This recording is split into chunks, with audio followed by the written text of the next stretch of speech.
Assalamualaikum warahmatullahi wabarakatuh.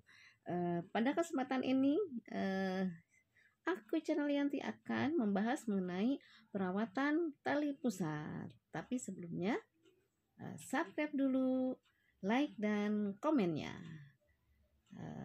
Tunggu videonya. Materi perawatan tali pusat ada 9 tip. 9 tip perawatan tali pusat yang harus dilaksanakan oleh kita semua. Yang pertama adalah mencuci tangan dengan air mengalir pakai sabun. Kalau bisa 6 langkah, 7 langkah mencuci tangan itu sebelum dan sesudah merawat bayi. Jadi sebelum cuci tangan dulu, sesudahnya kita cuci tangan dulu. Tip yang kedua adalah dengan tidak memberikan apapun terhadap tali pusat, ya.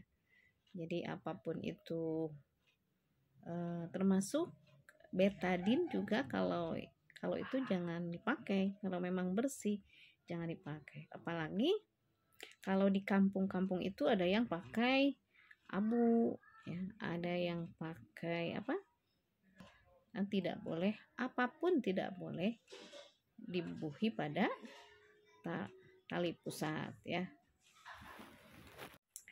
Tip yang ketiga adalah tali pusat itu harus terbuka dan kering. Jadi kalau misalnya pakai kan biasanya pakai kasa, ya.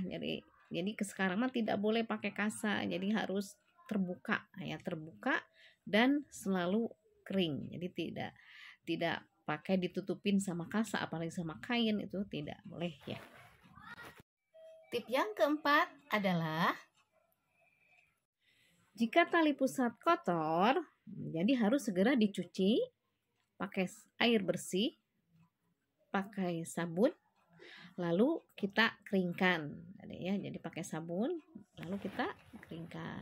Tip yang kelima adalah jangan memandikan bayi di dalam ember atau dalam bak mandi bayi itu kalau belum tali pusatnya lepas, ya. Jangan jadi di luar saja, di atas kasur kecil, dilap saja, ya. Tip yang keenam, lipat bagian popok. Jadi kalau memakai popok itu dilipatnya di bawah tali pusat. Jadi supaya kalau bayi kencing itu tidak kena tali pusat, ya. Jadi supaya tetap bersih dan kering tali pusatnya, ya.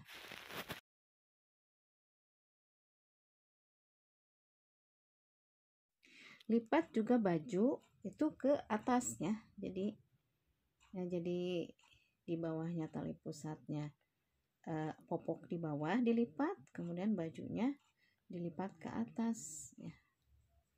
Bajunya dilipat ke atas, jadi tidak ditutupi oleh baju, ya. Tidak ditutupi oleh baju. Tali pusatnya tidak ditutupi oleh baju. Tip yang ketujuh adalah jangan membasahi pusar sampai tali pusat itu sampai lepas, ya. Jadi kalau sudah lepas mulai basah, tapi kalau tali pusat masih menempel itu jangan sekali-kali membasahi pusar, membasahi pusar, kecuali kalau membersihkan pusar itu. Pokoknya harus sampai kering lagi tali pusatnya atau pusarnya harus kering, dan tali pusatnya juga harus kering, harus tetap kering dan terbuka, ya. Kedelapan adalah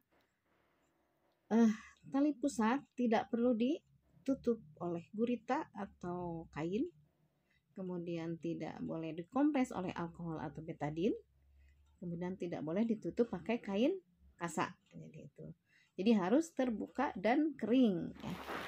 9 adalah yang terakhir, hubungi petugas kesehatan, dokter atau ke dokter anak apabila tali pusar berbau, bernanah, bengkak, kemudian kemerah-merahan atau ada benjolan seperti merah sebesar kacang, kacang hijau ya, itu cepat bawa ke petugas kesehatan, ke dokter atau ke dokter anak. Ya, mungkin 9 tips untuk merawat tali pusar dicukupkan sampai di sini. Mudah-mudahan bermanfaat bagi bunda-bunda semua. Terima kasih atas perhatiannya. Jangan lupa subscribe, like, dan komentarnya. Terima kasih. Billahi taufiq wal hidayah. Wassalamualaikum warahmatullahi wabarakatuh. Bye bye ibu-ibu.